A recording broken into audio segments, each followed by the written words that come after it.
Welcome back. And that was the brother Donnell Jones, and that song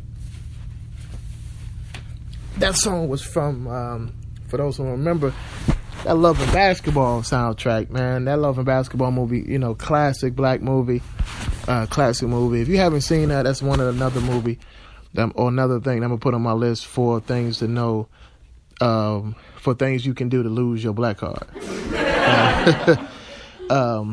But so shortly I'm going to have a conversation. I'm going to have Miss Jackson give me a call, and we're going to talk about once again the Good in the Hood event.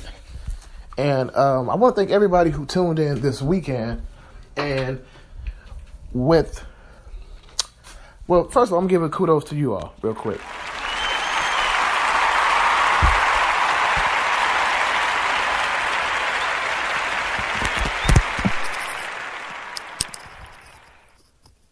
And so based on popular demand, we're going to go back to the Man Cave Barbershop this Saturday. We're going to be doing another live broadcast right from the Man Cave Barbershop, 3056 Anvil Block Road, Ellenwood, GA. We're going to be, a lot of people tuned in that night and got a chance to hear firsthand from how me and my man Bling barbershop, runs the barbershop there at the Man Cave in Ellenwood, and you got a chance to hear firsthand Chicago, from where the crime stemmed from, what we grew up in, how it's been over-exaggerated, but what's needed to improve the communities in Chicago, and that's economic stimulation. And that's why I started the show off talking about tax season and these tax ballers.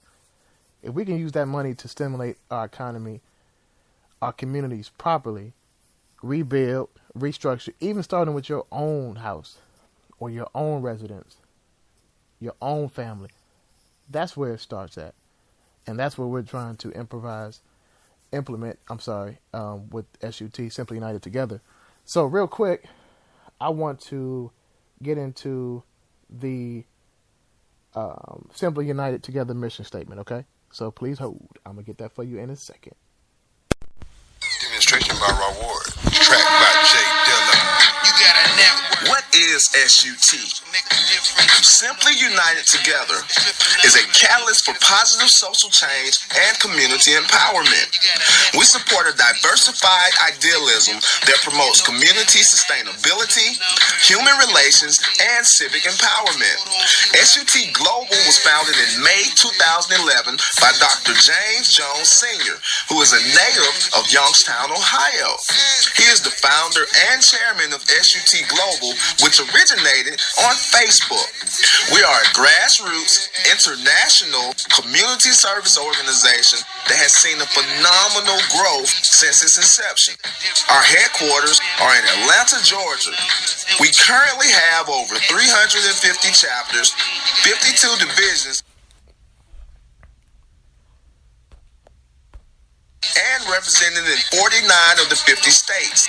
Additionally, SUT is represented internationally in 44 countries, such as Africa, Mexico, Canada, Europe, Middle East, Asia, South America, Australia, and the Caribbean. With its consistent growth of members and an eye on even broader horizons, SUT Global wants to take its mission plus message to the next level. These entities will allow the members to interact with each other on a more personal level while giving back to our local communities across the world. SUT recently won the Steve Harvey Neighborhood Award for Best Community Leader and other numerous community outreach awards in 2015. Dr. Jones also helped create the newly united platform of Community Compilation, a group of organizations across the country coming together, serving a huge purpose as one. Our founder and chairman, Dr. James Jones Sr., believes that being a blessing to someone else is the most important thing that a human being can do. Different people, same purpose, Simply United. With the over 50 initiatives that Simply United Together has, it's very easy for you to get in where you fit in and make a difference today.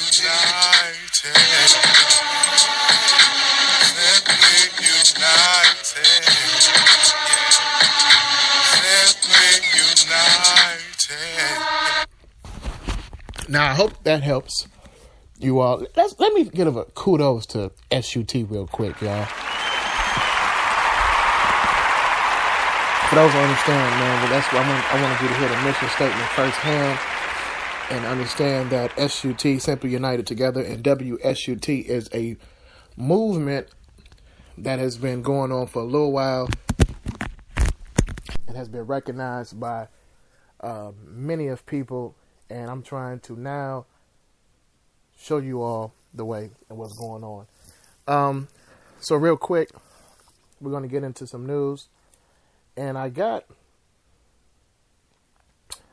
some definite great news. So I'm going to start out with a great story, y'all. Your attention, please. This is an important announcement. So, I want to give some round of applause real quick to no other than I'm a proud HBCU student, but I'm a proud supporter of HBCUs. So I'm going to give it up real quick to Savannah State University.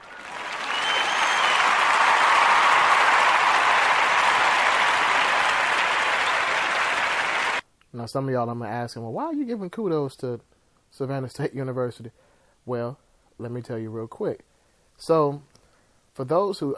Now, my homeboy has a daughter, and I didn't realize how big cheer competition and the...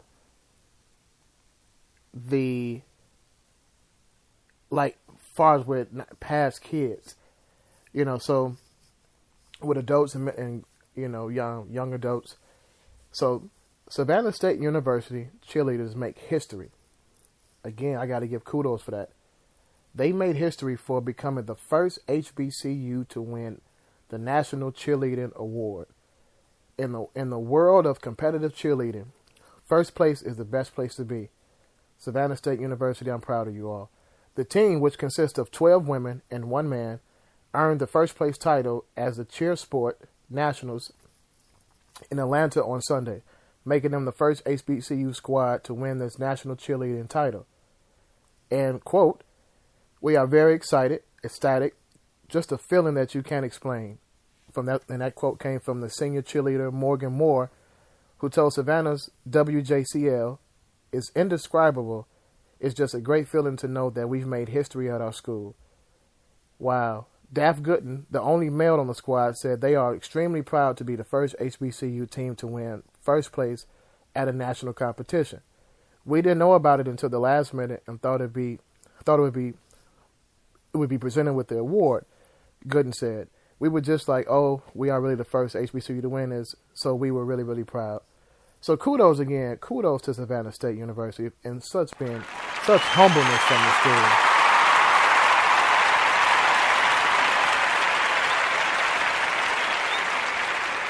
Such humbleness from the school to be able to win that prestigious award for winning that competition.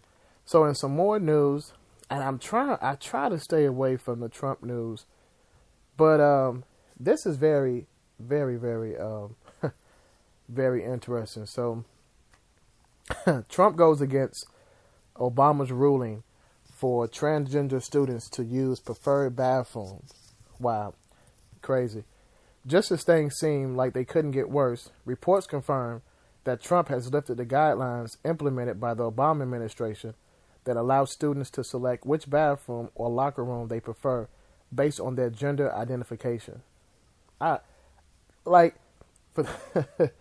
those who've been tuning in and been consistent with me, I appreciate that. But I kind of spoke on this from my first show or second show, I want to believe. But I spoke about the fact that the Boy Scouts allowing transgender kids to be willing to openly accept them with open arms. But we're talking about kids who are already confused and baffled already in life, but allowing them to now just have the free will. It has to be a hidden agenda here somewhere that needs to be exposed. But let me get more into this story. Trump sent a letter to U.S. public schools announcing the change. Throughout his political campaign, he has been openly expressive about his feelings on transgender bathroom rights. So for most, it comes at no surprise that he decided that denying transgender students the right to use the bathroom they prefer is not a federal violation. In the last draft, this is crazy, seen by the Washington Post, the letter to the Justice and Education Departments instructed the schools to dismiss President Barack Obama's 2016 ruling. Now, the good news, surprisingly, in all of this is that districts still have the choice to interpret whether or not sex discrimination law applies to gender identity as well.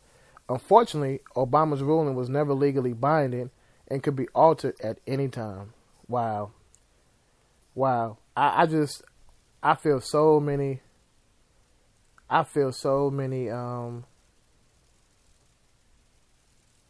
ways about this.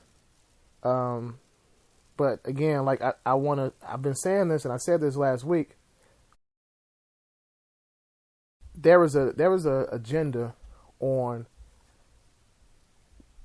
just there's a, again, and I hate to start out with a disclaimer. I have nothing against homosexuals and their lifestyle. I don't care about that. What I do care about, there's an agenda to make this a normal thing, something that is deemed to be not normal, right? Just from as we look in nature, as we look in just in the normalities of life. But there's an agenda to make this. There's a gay agenda. Now, whether it's to, what's the agenda? To be honest, I don't know. That's above my pay grade. But there's an agenda. I mean, we're starting with the kids. Come on. Somebody call in on this if you like, 446419606, because I'm confused on how we're allowing kids to determine what sex they or what gender they identify with. Like, come on, we're here to teach. I mean, where do we stop teaching kids? Like, hey, you're a boy. Hey, you're a girl. Hey, come on. Like, have we gotten that lazy?